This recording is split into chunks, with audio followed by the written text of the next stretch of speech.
گناہ تو گناہ ہوتا ہے، چاہے چھوٹا ہو یا بڑا، کبیرہ ہو یا صغیرہ، لیکن دو گناہ ایسے ہیں جس کی وجہ سے آپ کو قبر میں سخت عذاب ہوگا۔ وہ کون سے ہیں؟ ہمارے پیارے نبی حضرت محمد مصطفیٰ صلی اللہ علیہ وآلہ وسلم نے ارشاد فرمایا کہ وہ ایک قبر کے قریب سے گزرے، دو قبریں تھیں۔ آپ نے فرمایا کہ ان دونوں میں عذاب قبر ہو رہا ہے۔ آپ صلی اللہ علیہ وآلہ وسلم نے فرمایا کہ ایسا گناہ نہیں جس کو لوگ بڑا سمجھتے ہوں، بلکہ ایسا گناہ ہے جو کہ بہت چھوٹا سمجھا جاتا ہے، اور اس گناہ کی وجہ سے ان کو عذاب قبر ہو رہا ہے۔ اللہ پاک کبھی بھی انسان کو صغیرہ گناہ کے اوپر آگ کا عذاب نہیں دیتے۔ تو حدیث شریف میں آتا ہے کہ بڑے گناہ کی وجہ سے نہیں ہو رہا، چھوٹے گناہ کی وجہ سے ہو رہا ہے۔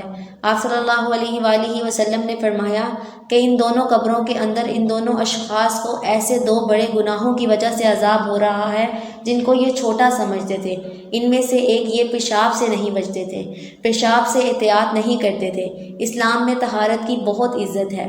کہیں بھی کھڑے ہو کر پیشاب کر دیا اور چھینٹیں پڑ رہی ہیں اور آپ کو کوئی فکر ہی نہیں۔ رسول پاک صلی اللہ علیہ وآلہ وسلم نے ارشاد فرمایا کہ ایک شخص کو عذاب پیشاب سے بے احتیاطی کی وجہ سے ہو رہا ہے۔ اسلام ہمارے اندر کی صفائی پہ اور باہر کی صفائی پر بہت زور دیتا ہے، لیکن ایک بات خوب یاد رکھیں، آپ طہارت کے معاملے میں کہیں شک میں نہ پڑ جائیں۔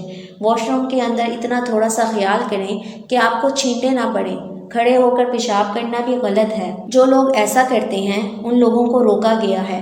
دوسری قبر میں جو شخص دفن تھا اس کے بارے میں حضور صلی اللہ علیہ وآلہ وسلم نے فرمایا کہ یہ شخص چغلی کیا کرتا تھا، ادھر کی بات کو ادھر کہہ دینا اور ادھر کی بات کو ادھر کہہ دینا۔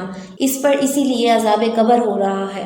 ہمارے ہاں زنا کو تو برا سمجھا جاتا ہے، شرابی کو تو برا سمجھا جاتا ہے، لیکن چغل خور کو کوئی کچھ بھی نہیں سمجھتا۔ یہ چغل خور ایسی لڑائیاں کرواتا ہے کہ آپس میں محبتوں کو نفرت میں تبدیل کر دیتا ہے۔ ورکرز کو اپنے باس سے لڑوا دیتا ہے، کلاس فیلوز کو آپس میں لڑوا دے گا، بھائی کو بھائی سے لڑوا دے گا، شوہر کو بیوی سے اور بیوی کو شوہر سے لڑوا دے گا، ساس کو بہو سے اور داماد سے لڑوائے گا۔ اس لیے خواتین سے گزارش ہے کہ گھروں میں آگ نہ لگائیں، بھابھیوں کو شوہر کے خلاف نہ ورگلائیں اور شوہر کو بیوی کے خلاف نہ ورگلائیں۔ اسی طرح مرد حضرات کو بھی چاہیے کہ دفتر میں کسی کو مالک کے خلاف نہ ورگلائیں اور ایک دوست کی چغلی دوسرے دوست سے نہ کریں۔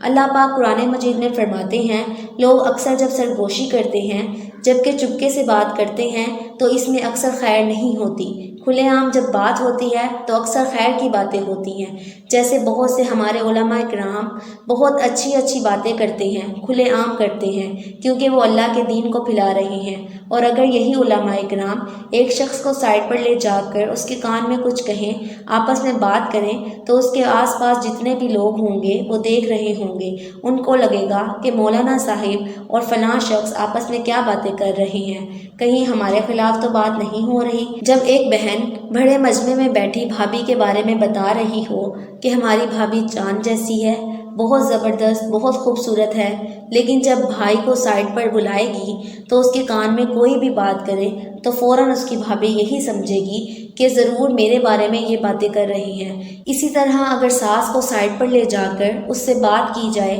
چاہے وہ کوئی بھی بات ہو، کان فوراً کھڑے ہو جاتے ہیں کہ یہ میرے خلاف باتیں کر رہی ہیں یا میری چغلی ہو رہی ہے۔ یہ بیماری صرف عورتوں میں ہی نہیں ہے، بلکہ آج کل کے جو مرد ہیں ان کے اندر بھی پائی جاتی ہے۔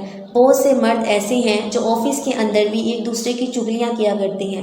ایسا عموماً ہوتا ہے کہ جب ایک باس چونکہ ایک مالک ایک سائڈ پر بیٹھا ہوا ہوتا ہے اور 3 سے 4 ملازم آپس میں باتیں کر رہے ہوں، تو یقیناً اس مالک کے ذہن میں یہی آتا ہے کہ یہ جو لوگ ہیں یہ میرے بارے میں باتیں کر رہے ہیں یا میری برائی کر رہے ہیں۔ حضرت ابو سعد اور حضرت جابر بن عبداللہ رضی اللہ تعالیٰ عنہ روایت کرتے ہیں کہ رسول اللہ صلی اللہ علیہ وآلہ وسلم نے ارشاد فرمایا کہ غیبت کرنا زنا سے زیادہ برا ہے۔